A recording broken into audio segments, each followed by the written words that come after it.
Oh, gee whiz, that. Here we go. Yep, there we go.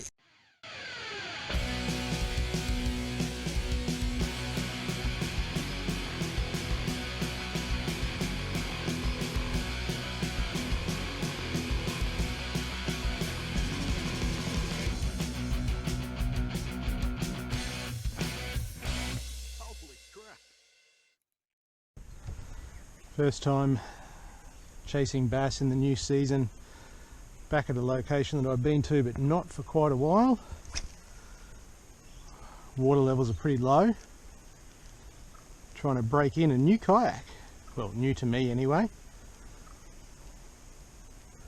My old one was well and truly due for a replacement, so I've splashed out. See if we can get some mojo for this one. Being that I haven't chased bass for quite a few months now, I've got no idea whereabouts they're sitting in the system. We're in early October and we haven't had a lot of rain like I mentioned before, so as to if they're still trapped down where they've travelled to spawn, or if they're stuck in deeper holes and they didn't head down that way due to the lack of rain, none of that's known. So it's very much going to be just an exploratory, experimental kind of session. Throw a variety of lures into as many likely places as I can through the afternoon and see how I go. Started off with the goats. This is the baby goats. Just buzzing it along the surface on an unweighted chinlocks.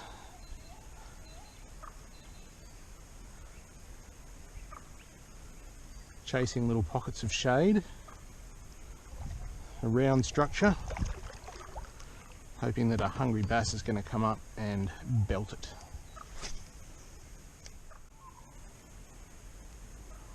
Just waiting for that first hit, not only of the session but of the season.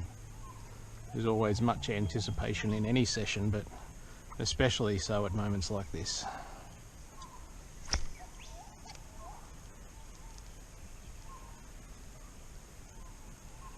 When will it be answered? Will it be the 5th cast, the 205th cast, the 1005th cast, or will it be in 3 sessions time? No one knows.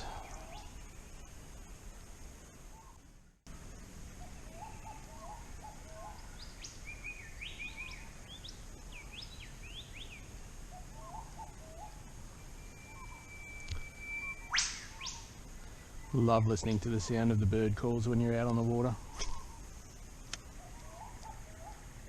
Floating around in the kayak, you can just be right in the middle of it.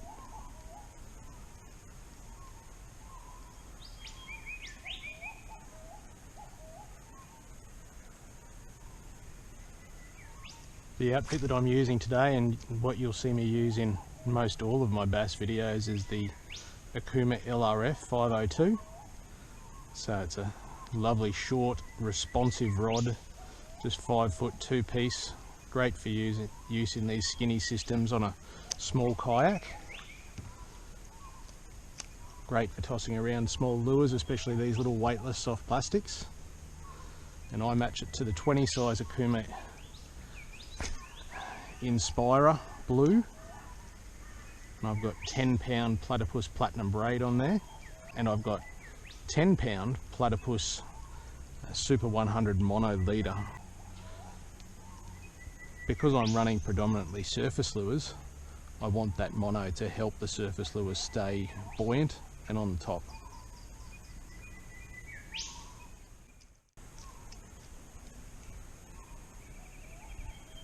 As you can see, there's lots of leaf litter on parts of the surface today, so the weedless presentation comes into its own in those situations. Allows you to buzz across the surface and picking up minimal disturbance there.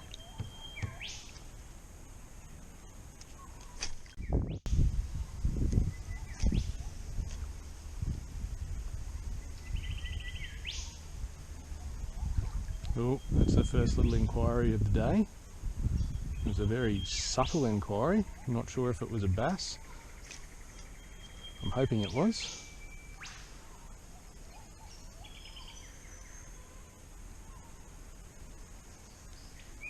Definitely not the explosive launch that you see out of a really turned on aggressive bass.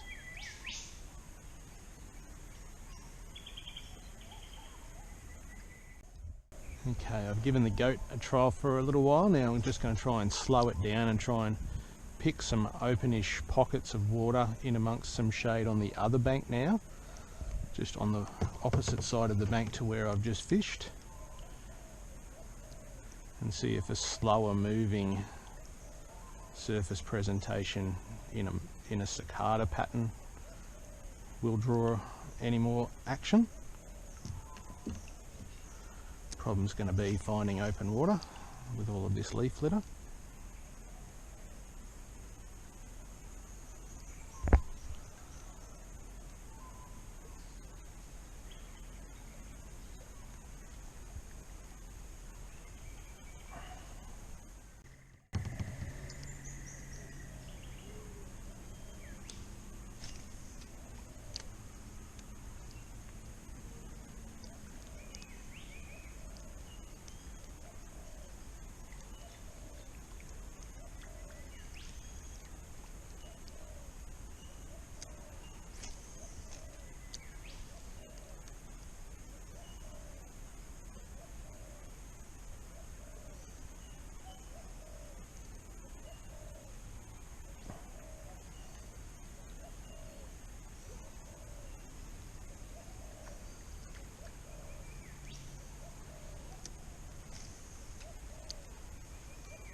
Here we go. Slowing down, picking the pockets. Accurate casts with my little OKUMA LRF has done the job. Now I've just got to turn his head and keep him away from the snags. He's putting in a decent little battle here. Dragging my kayak into where he lives. I've just got to keep his head up. First bass of the season. Oh, that's always a good feeling. A decent surface hit, a good bend in the rod, hearing that lovely little OKUMA peeling drag.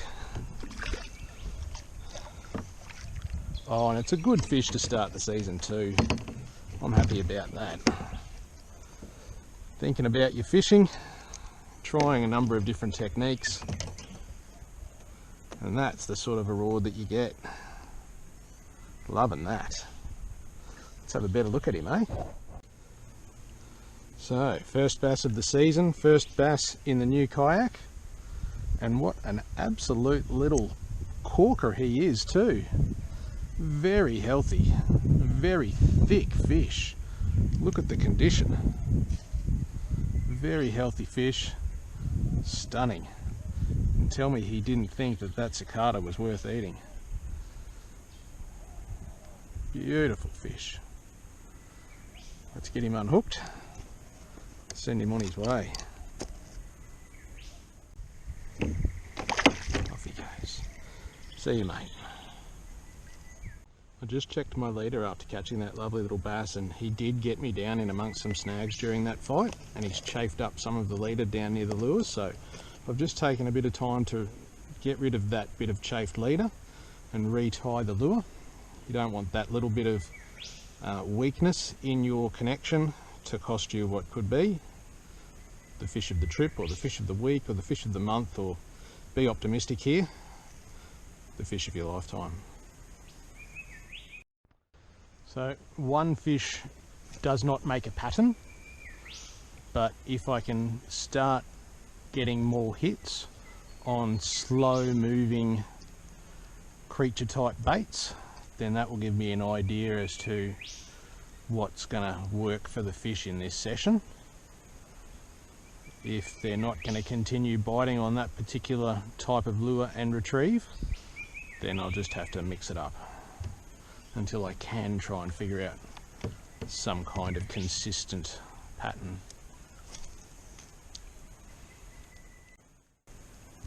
It's easy to get keyed in on casting towards the bank and underneath overhanging branches that are close to the shore, but the fringing foliage is an area not to discount as a casting target, because that's also an area where food will fall and the bass will patrol.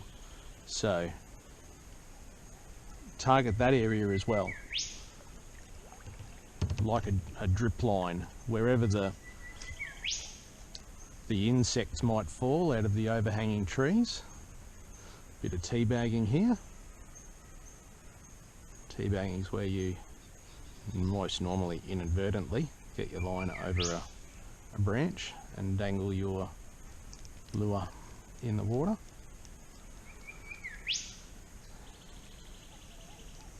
But yeah, don't discount those particular casting zones. The next bass caught there definitely won't be the first.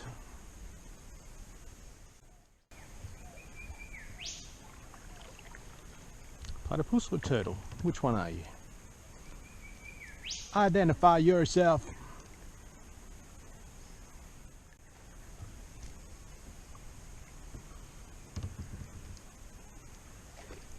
There we go.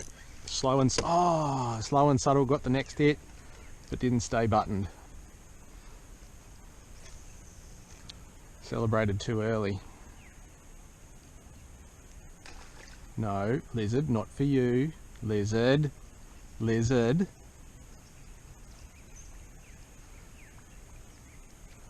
Attracting the wrong kind of interest there.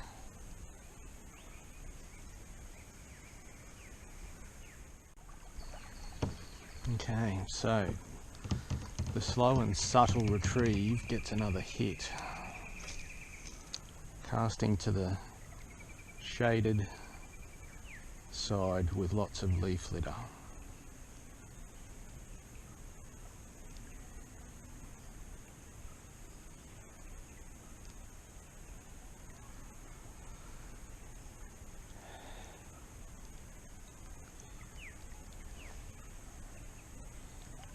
The second fish was much smaller and less enthusiastic than that first beast, but at least it's a sign of life and that we're doing the right thing.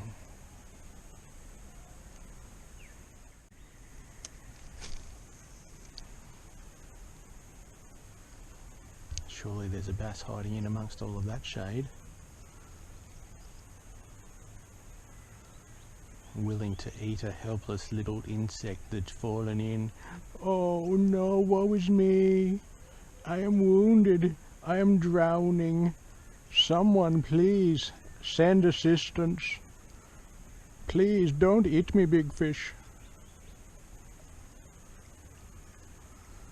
Okay, I'm better now.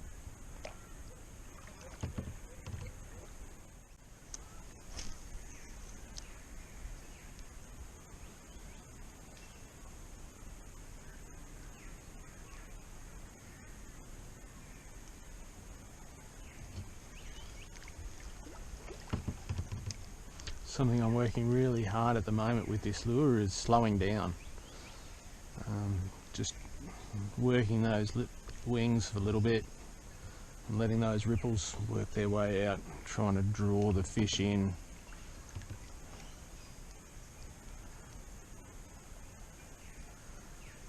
It's worked a couple of times. I'm hoping that it continues to work.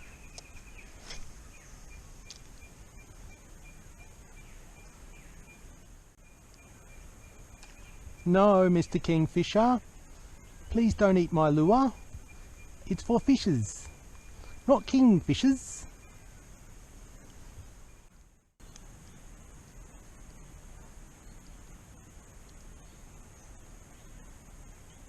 No, Mr. Kingfisher. Stop it.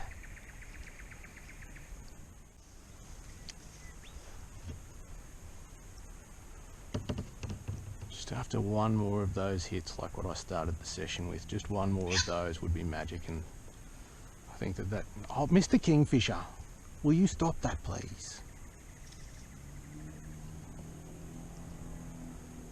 I see you there. But you, sir, are a slow learner.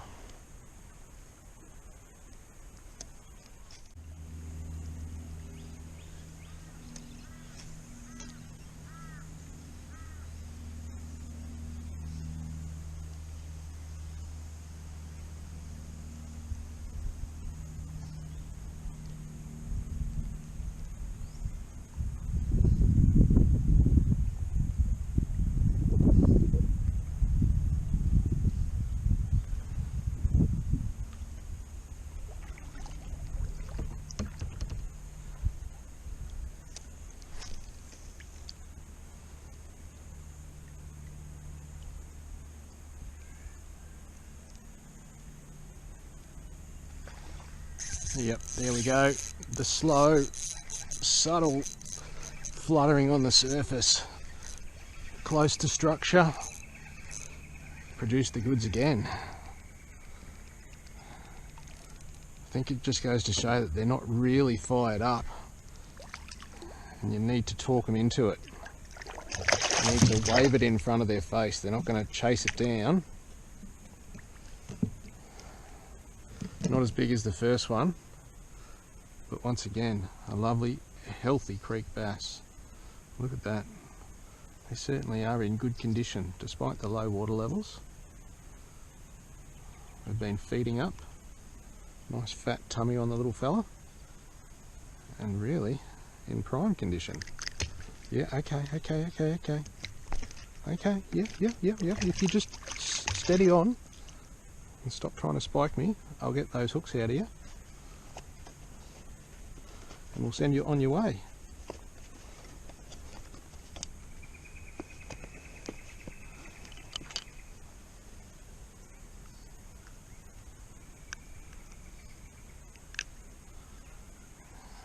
And the key to the success has been accurate casts, close to cover,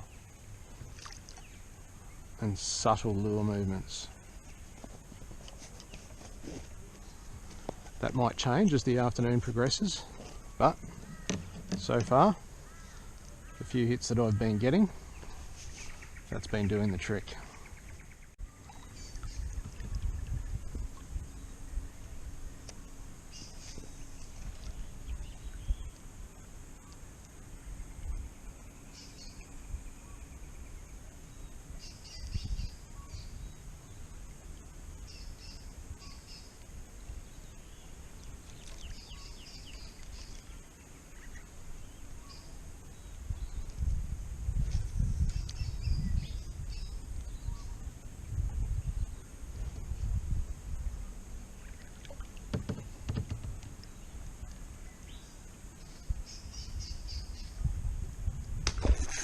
Oh, gee whiz, that frightened the wee out of me. What a hit.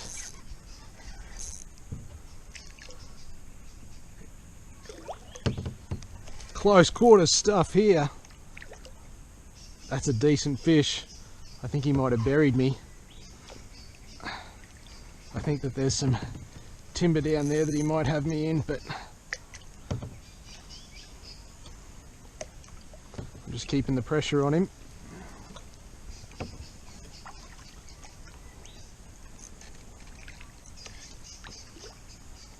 How about that hit?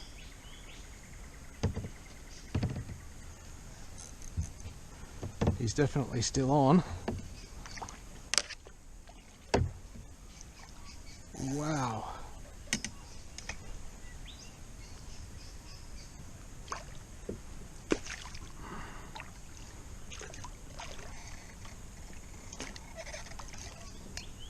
Just going to try and keep my rod angle low. Try and draw him back underneath whatever it is that he's got me under here.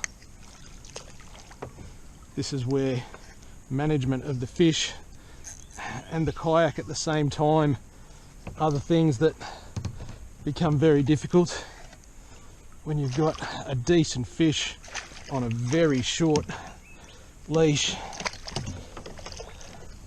Oh dear, oh dear.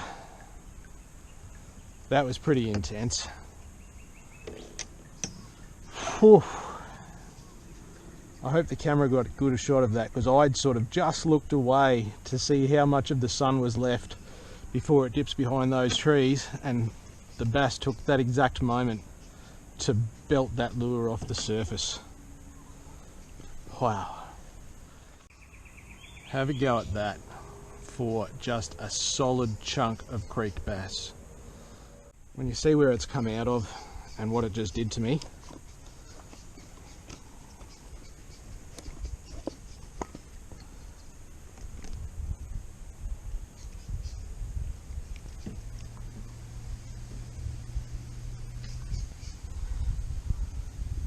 you can see why creek bass are so highly rated as sports fish. And it had me using every ounce of that little 1 to 3 kilo LRF. Have a go at that for a studly fish.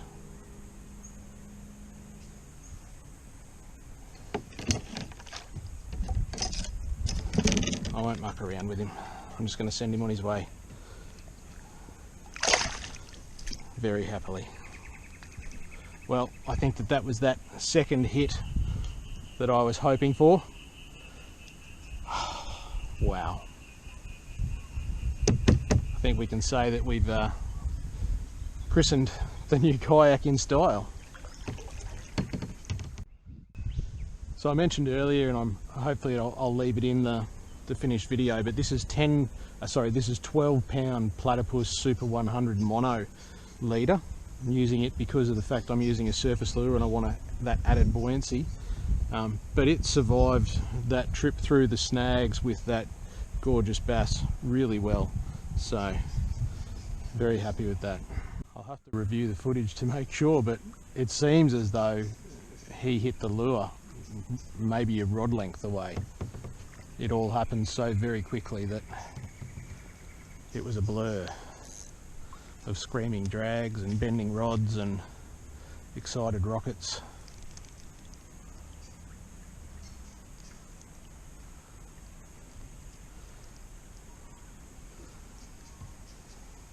It's hard to keep your composure during times like that, but there's no point panicking, because that's when you're going to lose your fish.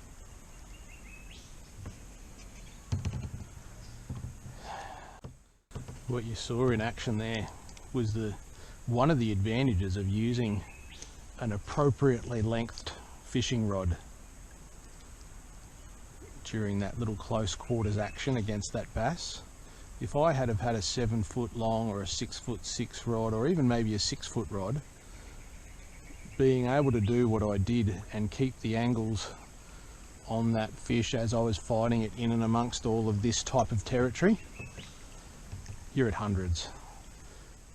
You've got to skew the odds in your favour wherever possible. You don't need a 7 foot rod. You don't even need a 6 foot rod. You don't need to be making 60 metre casts. It's all about accuracy. It's all about practicality.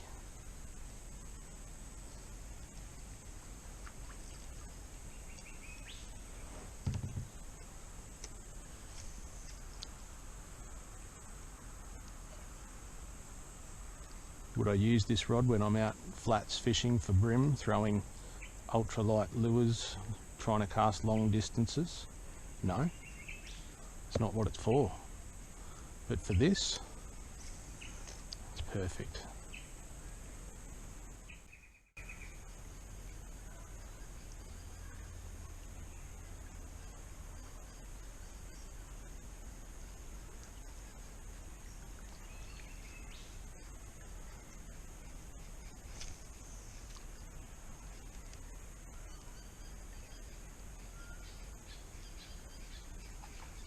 Another little bass.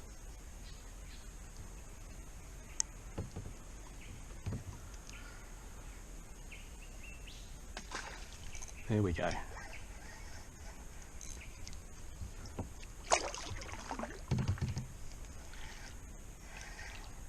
He's putting a decent bend in the rod. He's not pulling drag like the big one did, but at least he was big enough to get the lure in his mouth.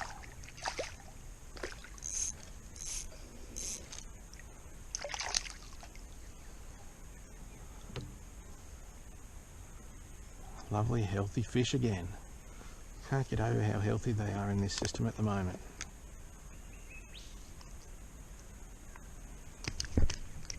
Hold on, mate, hold on.